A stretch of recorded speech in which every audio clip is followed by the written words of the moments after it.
Bonsoir. Bien avant les attentats du 11 septembre à New York, plusieurs rapports du Pentagone préconisaient une réforme du dispositif militaire américain à l'étranger. Eh bien, c'est cette nouvelle cartographie des bases américaines dans le monde que je vous propose de regarder et de placer sur les cartes. Jusqu'en 2004, le déploiement militaire américain répondait à la logique de la guerre froide, et ce sur 3 théâtres principaux. En Europe, les États-Unis avaient mis en place un réseau de bases militaires en Allemagne, en Grande-Bretagne, en Italie, et une alliance militaire, l'OTAN, qui pouvait répondre à une invasion soviétique terrestre par le nord de l'Europe. En Asie, depuis l'avènement de la Chine communiste en 1949 et après la guerre de Corée en 1953, les forces américaines, stationnées en Corée du Sud, devaient pouvoir s'opposer à une invasion nord-coréenne.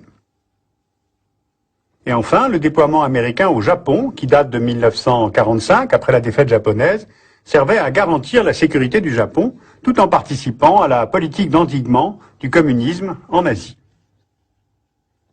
Enfin, les bases dans le Golfe et l'océan Indien assuraient la sécurité de l'approvisionnement énergétique des États-Unis. On le comprend, la capacité de riposte reposait sur des forces terrestres, lourdes, au déplacement lent, et face à des menaces territorialement identifiées. Eh bien aujourd'hui, la menace a changé. Face à un terrorisme mobile, il faut se rapprocher des foyers de tension, il faut être moins statique. Or, les déménagements de base coûtent cher et ne s'opèrent pas en un jour. Entrons dans le détail. Il y a aujourd'hui 110 000 GIs en Europe, dont 70 000 en Allemagne. Ce pays a été occupé après la défaite de 1945, d'où la présence d'une centaine de bases américaines en Allemagne, notamment Ramstein Air Force Base, qui rassemble 34 000 personnes, si l'on compte les militaires et leurs familles, soit la plus grande communauté américaine hors des États-Unis. Elle devrait rester opérationnelle sous commandement de l'OTAN. À Wiesbaden, là se trouve la première division d'infanterie, soit 18 000 soldats américains, plus leurs familles et les employés civils. À partir de 2006, au moins 2 divisions américaines, soit 30 000 hommes, vont quitter l'Allemagne. Plusieurs dizaines d'installations vont fermer et les soldats retourneront aux États-Unis. À terme, la présence américaine en Allemagne devrait tourner autour de 10 000 hommes, constituant des brigades d'intervention rapides, équipées de Stryker Armored Vehicles, beaucoup plus légers que les chars Abrams. Ce redéploiement concerne aussi la Grande-Bretagne. Les bombardiers de l'US Air Force devraient quitter le pays pour rejoindre Naples, port de stationnement de la 6e flotte américaine en Méditerranée, la ville devenant ainsi le premier hub militaire d'Europe. On trouve déjà en Italie, entre Livourne et Pise, Camp Darby, l'entrepôt logistique militaire le plus grand au monde, qui joue un rôle central pour ravitailler les troupes américaines en guerre en Irak. En somme, on le voit, l'Europe n'est plus un front pour les Américains, mais une base logistique. C'est l'Italie, la grande bénéficiaire de ce redéploiement militaire américain, à la différence de l'Allemagne, la Grande-Bretagne ou de la Corée du Sud en Asie. Eh bien justement, qu'en est-il en Asie? Les États-Unis ont en Corée du Sud 31 000 soldats, mais ici la situation est tout à fait différente de celle de l'Allemagne, puisque la Corée du Nord est toujours une ennemie.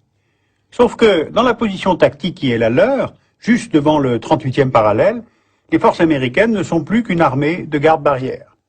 Au total, un tiers des troupes américaines va donc quitter la Corée du Sud. 5 000 soldats ont déjà été redéployés en Irak avant de retourner aux États-Unis. Maintenant, le Japon. Les États-Unis y sont présents depuis la défaite de 1945. Selon le traité américano-japonais de 1960, les États-Unis y maintiennent 47 000 hommes sur 91 facilités militaires dispersées à Honshu, Kyushu et 30 000 rien que sur la petite île de Okinawa. L'état-major est à Yokota, à l'ouest de Tokyo, la 7e flotte a son quartier général à Yokosuka, et le coût global de cette présence est d'environ 7 milliards de dollars par an, couvert à 60% par le budget japonais. Alors ce dispositif est donc très important, on le voit, mais les discussions politiques entre Américains et Japonais butent à la fois sur l'ampleur de la réduction des forces, sur la modification de leur structure, sur leurs fonctions, et en plus il y a la question du stockage des armements nucléaires miniaturisés. Donc Allemagne, Grande-Bretagne, Corée du Sud, Japon, les Américains se retirent de ces théâtres où ont pris fin les guerres du siècle dernier. Mais où vont-ils?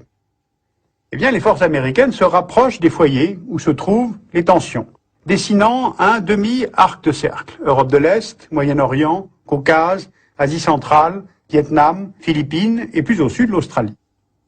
Et ce pour faire face à de nouvelles menaces, celles de réseaux terroristes, multinationaux, mobiles, sans territoire fixe, sans armée localisable.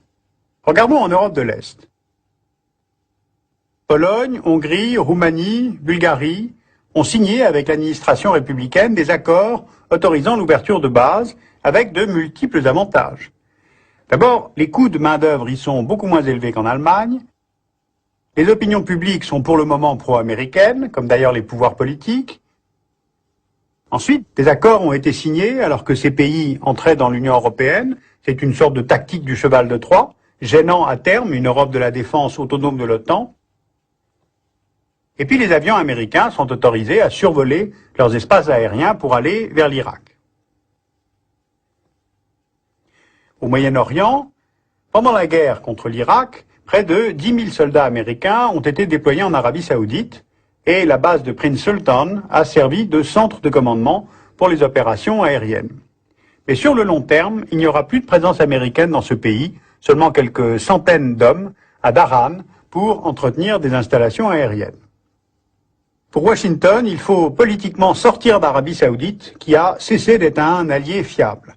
Et en remplacement, le Pentagone a installé une base de commandement au Qatar pour l'ensemble des forces américaines au Moyen-Orient.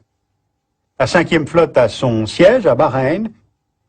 Et au Koweït, environ 8 000 hommes se sont maintenus depuis la guerre de 1991. Allons plus au nord. Depuis l'intervention en Afghanistan en 2001, la présence militaire américaine s'est développée au Caucase, en Géorgie et dans les républiques d'Asie centrale, Ouzbékistan, Tadjikistan, Kirghizistan. Et du Caucase à l'Asie centrale, cette présence permet de surveiller le flanc sud de la Russie, qui est un flanc mou, de contenir l'instabilité islamique, de tenter de limiter l'influence de Pékin en Asie centrale et de surveiller cette région riche en hydrocarbures ainsi que les oléoducs en construction. Alors cette présence américaine dans ces régions est-elle durable? En tout cas, elle se prolonge en Ouzbékistan et au Kirghizistan. Sachez par exemple que dans ce pays, chaque décollage rapporte 7 000 $ et qu'il y en a environ 30 par jour. Maintenant, l'Asie du Sud-Est. On assiste là à d'étonnants retournements de l'histoire. Hanoï serait en effet en négociation avec les Américains pour relouer leur ancienne base de Cam Ranh que la flotte russe du Pacifique a quittée définitivement en juillet 2003.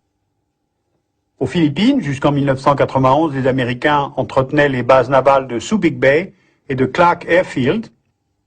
Elles ont été évacuées après la fin de la guerre froide. Mais aujourd'hui, Manille et Washington sont en pourparlers pour une réinstallation des forces américaines.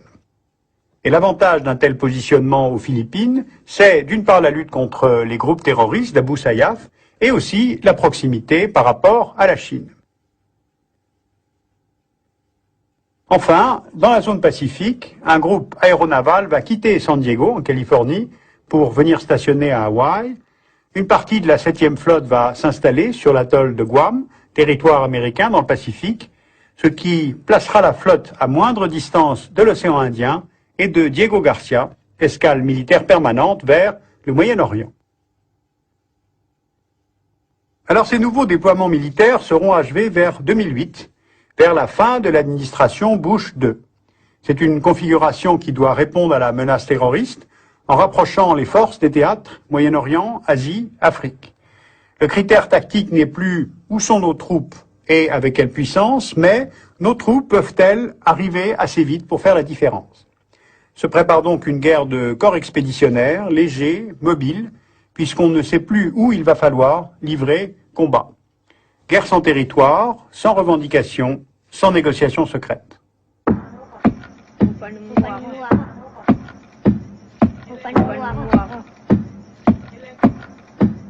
Pour pour approfondir ce dossier, vous pouvez lire le débat stratégique américain, c'est la revue du CIRPES, avec un chapitre très intéressant sur la privatisation du militaire.